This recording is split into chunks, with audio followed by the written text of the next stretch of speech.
Ni kedai Bati CTV.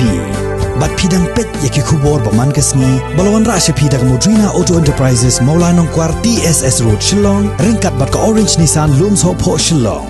Wan bantiet yaka kali Datsun ready go batamai. Kabas kem bat bidor.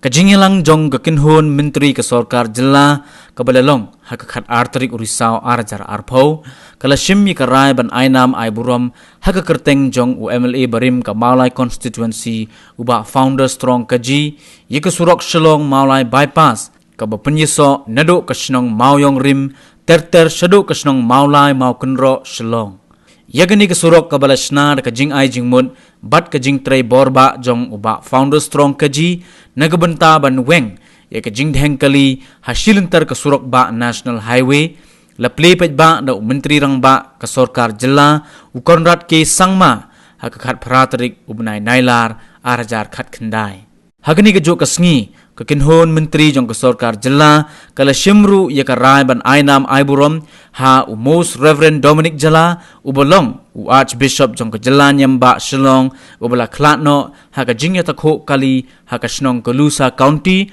kabadon hakari United States of America.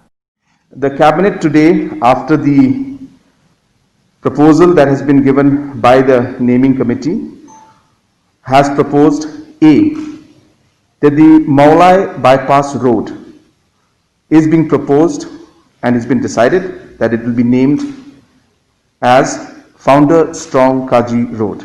This is the Maulai bypass. Will be named the Founder Strong Kaji Road.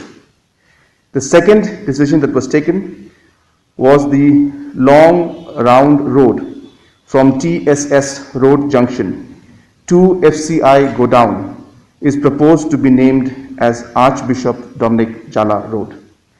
I repeat, the long round road from TSS Road Junction to FCI Godown is proposed to be renamed as Archbishop Dominic Jala Road.